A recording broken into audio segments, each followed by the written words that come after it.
Assalamualaikum warahmatullahi wabarakatuh. Hamdan wa syukran ala ni'amillah wassalatu wassalamu ala rasulillah.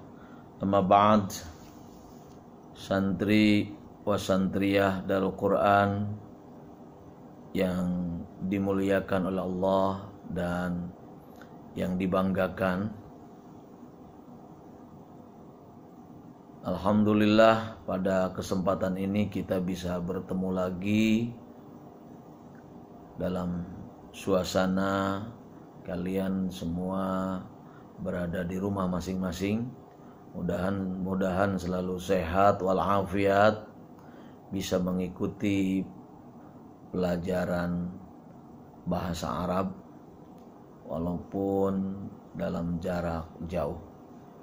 Namun kami berharap bahwa kalian semua bisa mengikuti pelajaran yang disampaikan oleh para ustadz, guru-guru dari Pondok Pesantren Darul Quran, dan mohon kepada orang tuanya bisa mendampingi anak-anaknya dalam mengikuti pengajian ini, menyimak dengan sebaik-baiknya, penuh dengan konsentrasi.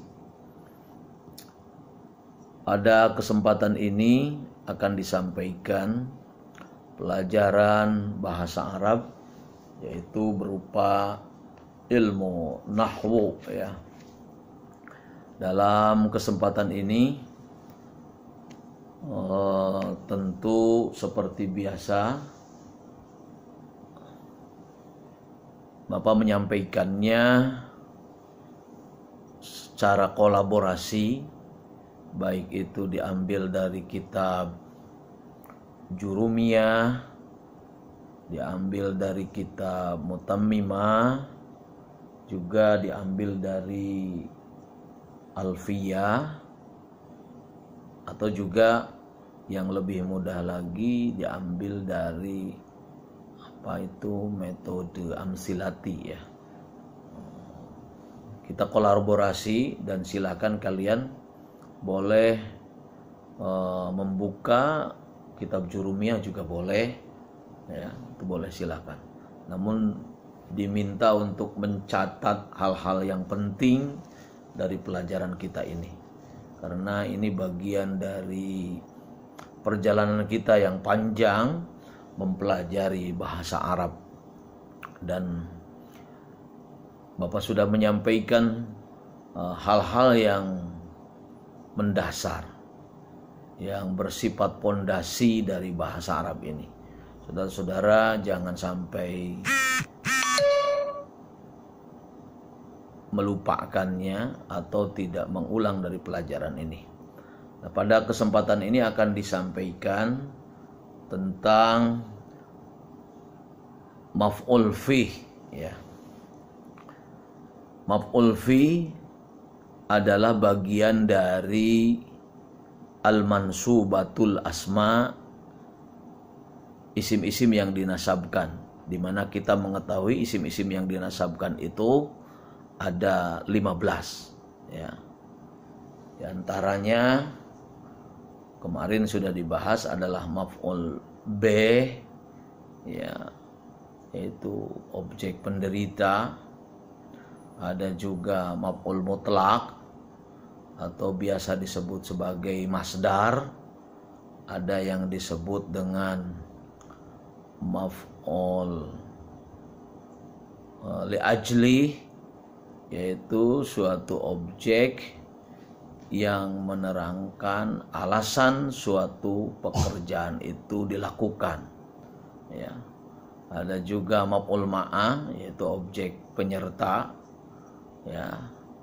Ada juga yang disebut sebagai hal ya, menjelaskan suatu keadaan di mana pekerjaan itu dilakukan. Kemudian ada tamyiz ya, tamyiz itu adalah memberikan suatu penjelasan tentang karakter suatu pekerjaan, ya.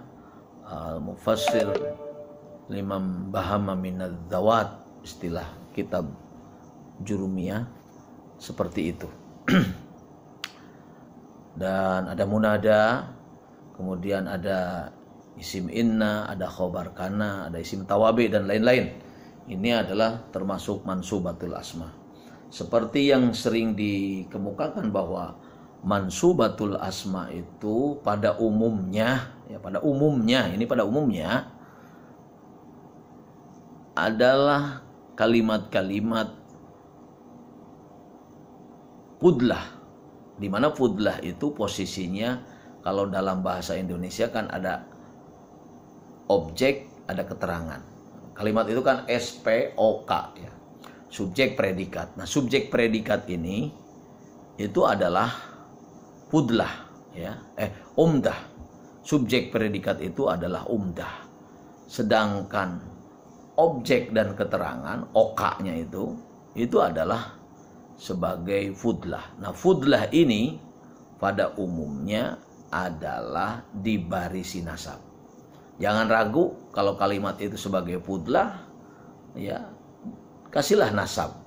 Kecuali ada kekecualian atau ada exception, ya, di mana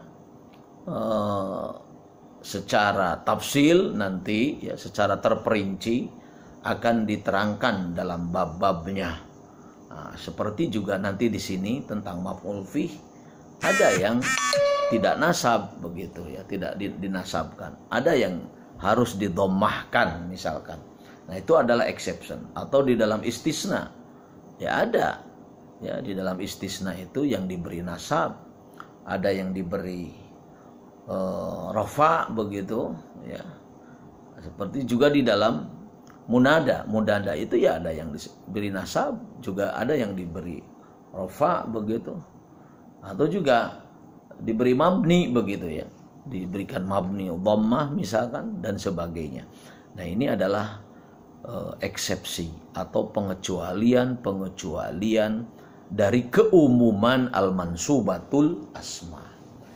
Keumuman mansubatul asma. Tadi juga dikatakan bahwa mansubatul asma pada umumnya adalah sebagai fudlah, sebagai kalimat tambahan, bukan sebagai kalimat pokok atau disebut umdah. Namun demikian ada yang umdah di dalam mansubat, yaitu seperti khobar kana itu sebagai predikat, ya. Tetapi karena masuk amil nawasih yang tadinya mubtada khobar menjadi khobar kana. Demikian juga mubtada khobar ketika kemasukan inna, amil nawasi inna wa akhwatuha, maka isim inna-nya itu sebetulnya sebagai subjek. Akan tetapi karena kemasukan amil nawasi inna, maka subjek itu tidak berupa isim yang rofa, melainkan menjadi isim nasab. Itu hanya sedikit. Atau juga mungkin di dalam isim tawabe, karena isim tawabe itu sangat fleksibel, di mana isim tawabe bisa masuk kepada mansubatul asma, bisa juga kepada marfu'atul asma, bisa juga kepada mahfudhatul asma. Sangat fleksibel sekali yang namanya isim tawabe, ya. Nah, para santri wa santriyah yang dimuliakan oleh Allah Subhanahu wa taala, mari kita lanjutkan pelajaran kita pada kesempatan ini, yaitu tentang maf'ul fih.